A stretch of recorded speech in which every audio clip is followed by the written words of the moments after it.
The 60 Minutes interview was a great chance to hear Harry and Meghan's story in case you missed their 2-hour sit-down with Oprah or their 6-part Netflix documentary. Keep your shows, keep your drama, keep all that nonsense. That's for you British people to fake care about. We do not give a f***. We don't care. Meghan Markle is, of course, a lifelong feminist, which she's demonstrated by marrying a prince and giving up her job.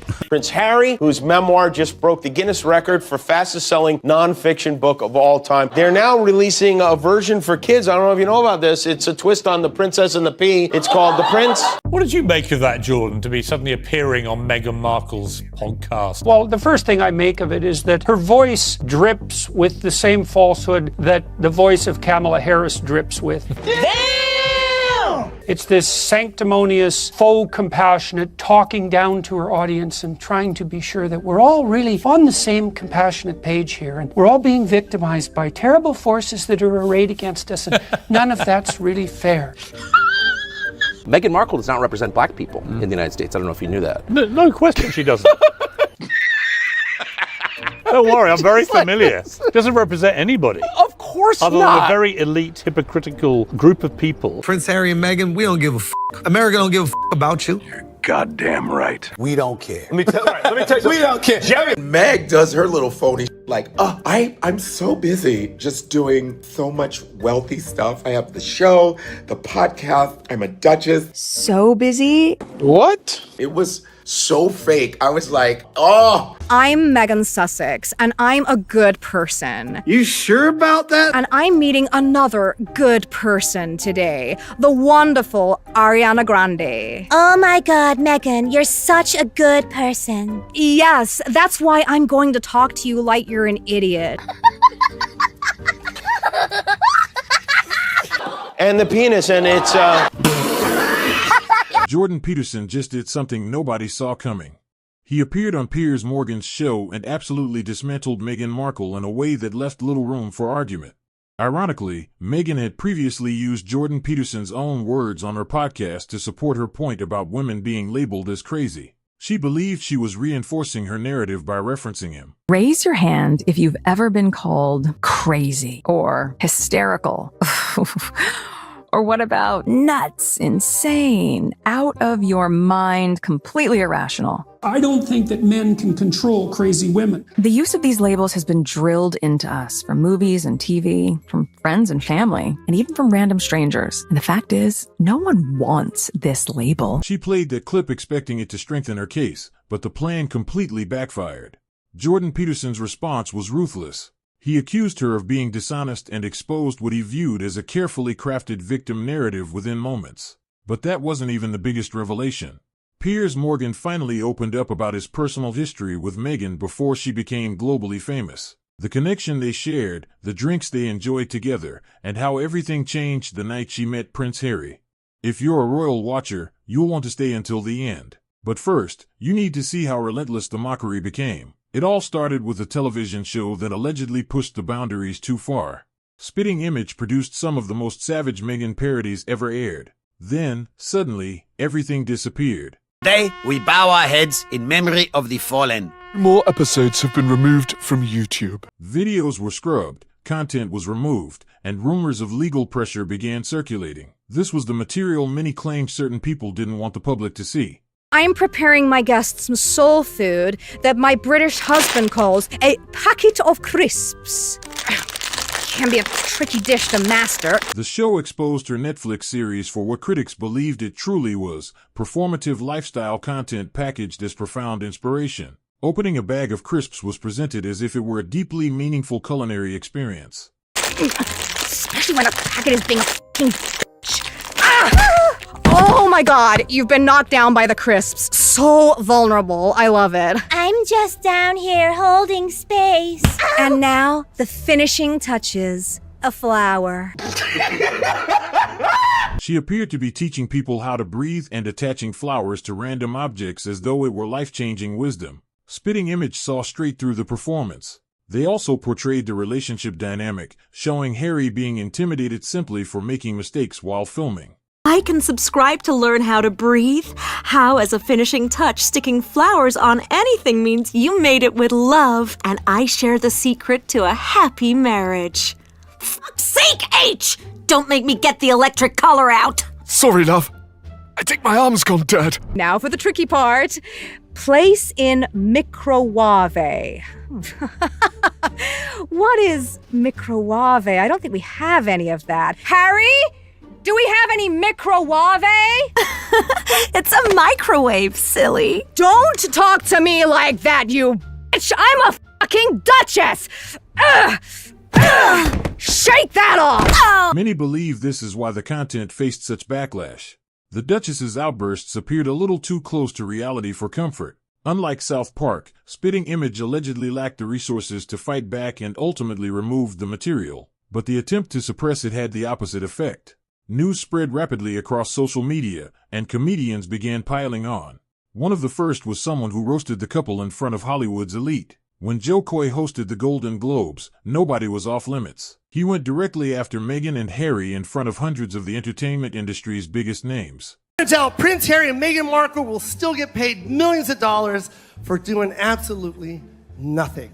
And that's just by Netflix. Netflix reportedly paid the couple millions, yet critics continually questioned what they had actually delivered in return. The joke landed because everyone in that room understood how Hollywood deals work. Then Chris Rock took things even further during his Netflix special, challenging the racism narrative that had become central to their public image. Gone on Oprah, I didn't know. I had no idea how racist they were. It's the royal family. You didn't Google these motherfuckers? The Oprah interview was presented as Meghan's defining moment to expose alleged racism within the royal family. Chris Rock responded with the obvious question many people felt wasn't being asked. Marrying into a centuries-old monarchy and then acting shocked that issues surrounding race might exist is like walking into a casino and being surprised to find gambling.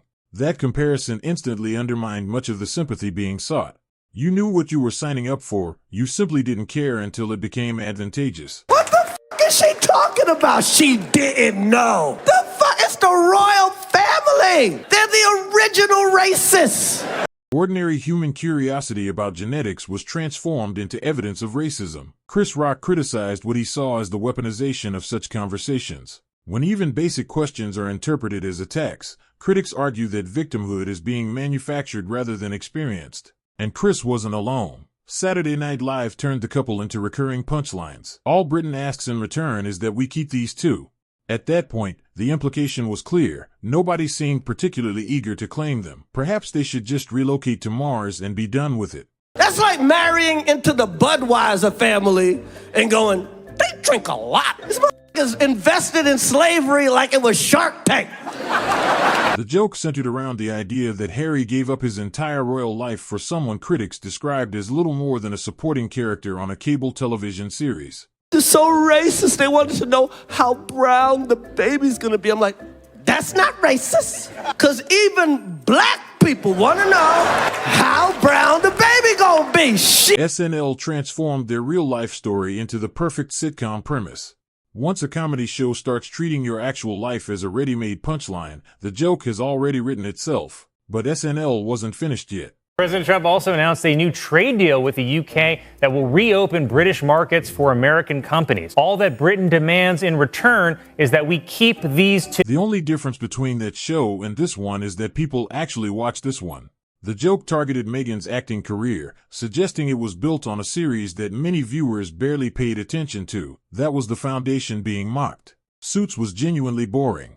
Elon built electric cars, he's going to Mars. Why is he even involving himself with Twitter? It would be like if the Prince of England gave it all up just to marry an actor from Suits. NBC has announced plans for a spin-off to the hit series Suits. It will focus on Meghan Markle's character's struggle to balance her legal career while also caring for an unemployed immigrant. My brother's fiancée, Miss Meghan Markle, is on the American program Suits. Yes, Wednesdays, 8 p.m, USA Network. The only difference between that show and this is people watch this one. Only people with nothing better to do could sit through entire episodes. Other comedians were lining up to take their shots as well. Jimmy Carr focused on patterns and contradictions that many observers claimed to notice. Whenever the kids are being fussy and not going to bed, she puts on an episode of Suits and they're out. So...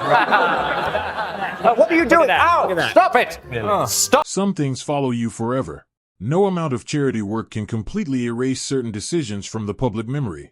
Royal family, right, if you can imagine, they're like our Kardashian. Prince Harry is very much our Kanye. He occasionally dresses as a Nazi, and he f***ed up. Harry and Meghan say they'd now like to split their time between spending your money in the UK and spending your money in Canada. The criticism was straightforward: leave the monarchy, but continue benefiting from the titles and financial advantages associated with it. Jimmy Carr highlighted what he viewed as hypocrisy. Then Kelly Osbourne targeted the victim mentality that critics believed had become a recurring theme. I think Harry's a twat. He's a whining, whinging, complaining, woe is me, I'm the only one that's ever had mental problems. She made it clear she was tired of hearing woe is me stories from someone born into a level of privilege most people could never imagine. Like, my life was so hard. Everybody's life is hard. Yeah, you were true. the prince of That's a goddamn country who dressed up as a fucking Nazi, and now you're trying to come back as the Pope? Suck it. Past actions don't simply disappear because you want them to. When everyone remembers the original version, attempts at rebranding become difficult to sell. Many of these comedians were highlighting the same themes Jordan Peterson would later articulate: performative compassion, manufactured victimhood, and carefully crafted narratives. And if you think that's harsh, just wait until you hear what Piers Morgan reveals about his own experiences with Meghan. According to him, the story provides evidence that supports many of the criticisms these comedians had already raised. But before that, it wasn't just celebrities joining the conversation. The internet joined in as well, and even late-night hosts couldn't resist. Jimmy Fallon took aim at Meghan's lifestyle content, and his criticism hit exactly where many viewers felt it would. Why does Meghan Markle make her own pretzel bags? They don't know why. That's interesting. She takes it from one bag and puts it in another bag. Another bag. And that confuses people. Repackaging pretzels became a symbol of everything critics disliked about the brand: out of touch, overly performative, and presenting ordinary tasks as revolutionary discoveries. Influencers with millions of followers quickly spotted the opportunity and began creating parody videos mocking the entire Netflix series. Take the snack out of one bag and then move them into another bag and then label this new bag, even though this bag already has a label on. I prepare water for my guests. Some water that I got from the spring in my backyard. Whatever you do, don't use tap water. I'm just gonna sneak a taste. You flower petal. The absurdity was simply too tempting to ignore, treating everyday activities as groundbreaking lifestyle innovations, when in reality it was little more than transferring snacks from one bag to another, became comedy gold for critics across the internet. H is always calling water water, and there you have adding flower petals to a glass of water because ordinary water apparently isn't elegant enough. This was exactly the kind of performative behavior Peterson criticized, presenting something trivial as profound wisdom while remaining completely disconnected from everyday reality. Any type of flower arranging is just telling a story. What story do you want to tell? Maybe leave the country. Maybe disown your dad. Be creative with it. The parody suggestion struck a nerve. Leave the country. Cut ties with your father. Influencers highlighted what they saw as glaring hypocrisy, turning the lifestyle brand into a viral target that reached millions of viewers. Many people weren't watching because they were fans. They were watching simply to confirm whether it was as unbearable as critics claimed. One comedian decided to do exactly that. Simon Broadkin sat through the entire Netflix documentary, believing he might gain a better understanding of their perspective. I watched the Harry and Meghan Netflix documentary. Now, I'll be honest with you, before I watched it, I was not a fan of theirs. But now I've actually heard their side of the story, I hate them. He went in with an open mind and came out with overwhelming frustration. According to critics, that's the unique effect their content tends to have on viewers. They started off and they're making interesting points about racism and misogyny. Then they start calling each other H&M, and I just thought, oh, do f*** off. Harry starts describing this one date with Meghan as the night. The documentary began by addressing serious issues that genuinely deserved discussion. However, many felt any goodwill quickly disappeared as the couple increasingly presented themselves as a highly curated brand, complete with awkward nicknames and overly polished messaging. Let me quote you here. Me and M pulled the pin on a fun grenade. I actually started rooting for Prince Andrew. When your comments are so cringeworthy that they make even difficult relatives seem more appealing by comparison, you've achieved something remarkable, and not in a good way. Royal protocol isn't particularly complicated. She's the queen. Simply acknowledge that from the beginning. Harry says, how do you explain to someone who's just started dating that they have to curtsy to your own grandmother? How do you explain that you bow to your grandmother and that you will need to curtsy, especially to an American? Like, that's weird. And I'm thinking, maybe just tell her that your grandmother is the fucking queen. Yet Harry often described basic interactions as though they were impossibly complicated challenges. They were complaining that to pay for their own security. They were not happy about that. Yeah, they were very worried about their safety, which I get that aspect of things after 6 episodes. I wanted to attack them. By the 6th episode, some viewers joked that they would rather be the security threat than continue watching. That's how unbearable many critics found the series. The frustrating part, according to some observers, was that they occasionally raised legitimate concerns. Yet those points were repeatedly overshadowed by performative behavior, a lack of self-awareness, and constant image management. Even viewers who started out wanting to understand their perspective often finished with a far more negative impression. And now, the moment many had been waiting for, the Piers Morgan story that seemingly reinforced everything Peterson had been describing. I followed 4 of the stars of Suits on Twitter. Yeah. Within 5 minutes, I got this direct message from Meghan Markle. A private message, obviously. Yeah. And it said, hey, I'm a big fan, and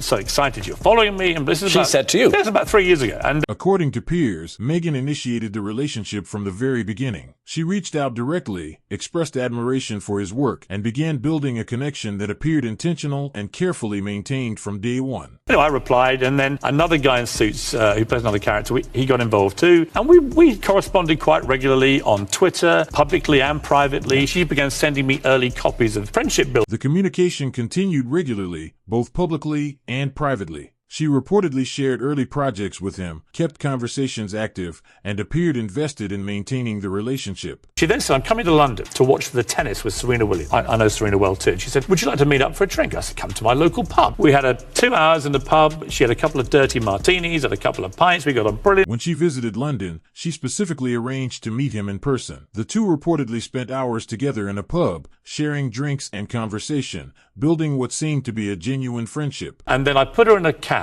and it turned out to be a cab that took her to a party where she met Prince Harry. And then the next night they had a solo dinner together, and that was the last I ever heard from Meghan Markle.